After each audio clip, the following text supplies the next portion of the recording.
Halo semuanya, perkenalkan nama saya Kaila Nur Khalifa dari Program Studi Pendidikan Bahasa dan Sastra Indonesia. Dalam video ini, saya akan membahas mengenai apa itu folklore, apa saja urgensi folklore bagi kehidupan saya. Terus yang ketiga, saya akan membahas mengenai studi kasus yang nanti akan saya sajikan di sini dan bagaimana cara saya menyikapi studi kasus tersebut. Pertama-tama, saya akan menjelaskan mengenai apa itu folklore. Jadi, folklore adalah kebudayaan dalam suatu masyarakat yang diwariskan secara turun-temurun. Folklore dapat berupa cerita rakyat, pepatah, lelucon, maupun kebiasaan yang sering dilakukan oleh sekelompok masyarakat dalam lingkungan keluarga maupun sosial. Kita mempelajari folklore itu penting karena membantu memahami identitas, budaya, dan cara berpikir suatu masyarakat. Dengan mempelajari folklore, kita jadi tahu gitu pandangan orang-orang itu beda-beda terhadap kebudayaan mereka masing-masing. Terus belajar folklore juga mencerminkan nilai-nilai yang diwariskan dari generasi ke generasi. Contohnya kayak misalnya ada pepatah nggak boleh duduk di tengah pintu, itu katanya nantinya bisa dapet jodoh. Nah itu tuh terkadang banyak orang-orang yang masih melakukan itu sampai sekarang karena dipercayai bahwa itu tuh benar gitu. Terus folklore juga bisa disalurkan melalui mitos, cerita rakyat, legenda maupun tradisi lisan lainnya. Bagaimana sih urgensi dalam belajar folklore? Itu yang pertama,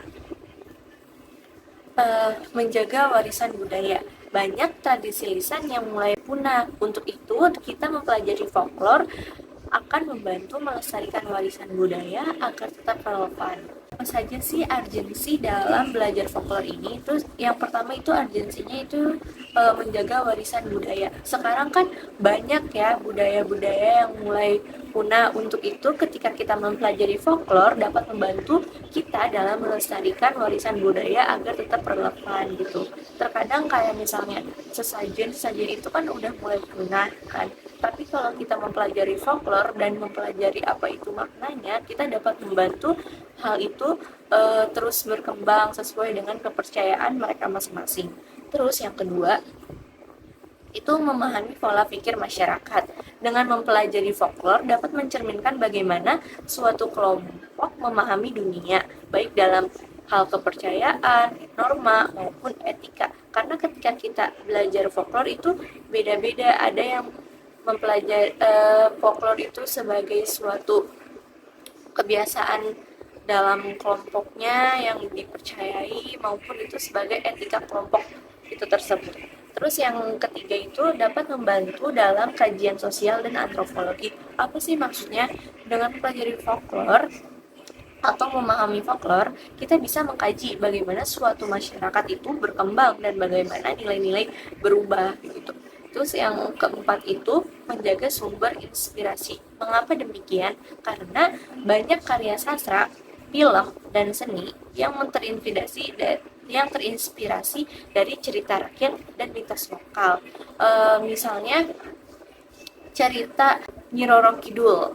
Nah, itu tuh awalnya dari folklore atau suatu kepercayaan mitos dari orang-orang dalam daerah tersebut. Nah, itu tuh bisa dijadikan sebuah karya. Banyak yang menjadikannya karya sastra, seperti ada yang menjadikannya film waktu itu. Ya, itu contohnya. Hal menarik apa aja sih yang dipelajari dalam folklore? Nah, selama aku belajar folklore, banyak hal menarik yang bisa ditemukan. Kayak beberapa di antaranya itu, pertama ada mitos dan legenda yang berbeda-beda di tiap daerah gitu. Misalnya di Jawa ada legenda Nyi Roro Kidul yang tadi aku udah sebutin, terus sementara di Sumatera itu ada cerita Malin Kundang. Jadi ketika aku belajar folklore tuh aku jadi tahu gitu apa aja sih mitos-mitos dan legenda yang ada di daerah sekitar kita. Ternyata mitos-mitosnya itu berbeda-beda ya setiap daerah gitu. Terus yang kedua itu aku jadi lebih tahu makna simbol dalam tradisi lisan. Jadi setiap cerita rakyat biasanya mengandung simbolisme yang kaya gitu, seperti tokoh-tokoh yang mempresentasikan sifat baik dan buruk, kayak misalnya cerita Malin Kundang itu kan mempresentasikan atau memaknakan kayak tokoh yang bisa dalam pandangan yang baik maupun yang baik, yang buruk maksudnya. Terus yang ketiga itu perubahan, ternyata perubahan cerita itu berjalan seiring dengan waktu ya, tidak tetap, kadang ada yang menambahkan, kadang ada juga yang tetap gitu. Menurut aku belajar folklore itu kayak menggali ingatan kolektivitas sebuah bangsa di kita gitu, di Indonesia maupun di luar, karena folklore itu kan sebuah kebiasaan ya. Nah dari situ tuh aku bisa memahami jati diri suatu masyarakat dan bagaimana mereka beradaptasi dengan perubahan zaman. Ternyata dengan adanya folklore ini sangat membantu loh dalam kehidupan kita, karena folklore itu kan sebuah kebiasaan ya, atau sekumpulan kelompok atau masyarakat yang memiliki kebiasaan atau tradisi tertentu gitu. Jadi banyaknya folklore atau banyaknya tradisi yang kita ciptakan di dunia ini ternyata itu tuh sangat berpengaruh pada kehidupan kita gitu loh. Jadi mempelajari folklore itu sangat menarik. Jadi pengetahuan kita tuh lebih luas mengenai pandangan setiap orang yang berbeda-beda, keanekaragaman tradisi dan budaya yang ada di Indonesia ini. Di sini ada 2 studi kasus yang telah aku baca.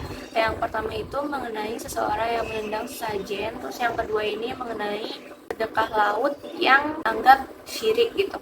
Nah, bagaimana sih cara aku sendiri menyikapi hal ini? Dalam menyikapi hal ini, menurut aku penting buat kita saling menghormati perbedaan setiap daerah. Karena kita ini kan tinggalnya di Indonesia, di mana Indonesia itu adalah negara yang kaya akan kebudayaan dan perbedaannya ya. Kayak Bhinneka Tunggal Ika gitu. Terus tradisi dan keyakinan setiap daerah atau keyakinan masing-masing setiap daerah itu kan memiliki nilai buat masyarakatnya.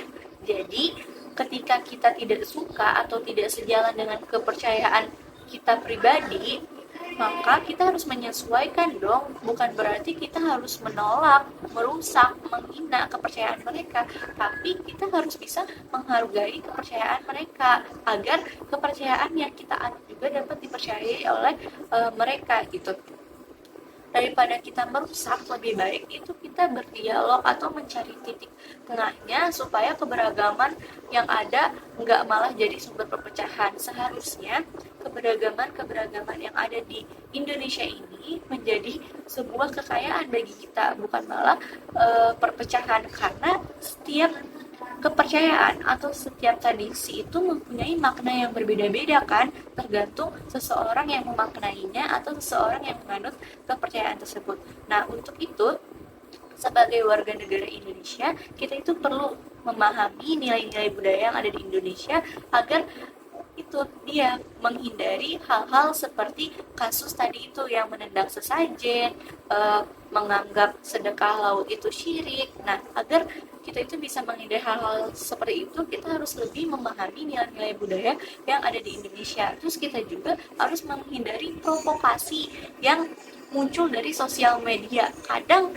yang membuat kita menjadi seagresif itu, semenolak itu tuh karena sosial media. Kadang berita-berita yang disampaikan oleh sosial media itu tidak disaring terlebih dahulu. Mereka selalu berpendapat seenaknya mereka gitu, tanpa memikirkan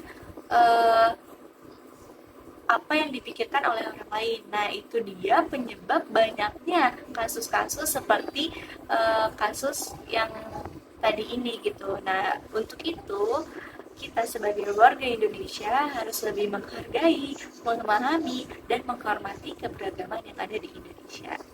Mungkin sekian video dari saya mengenai apa itu folklore dan seberapa menarik folklore bagi kehidupan saya dan cara menyikapi saya dalam studi kasus itu. Sekian dari saya. Wassalamualaikum warahmatullahi wabarakatuh.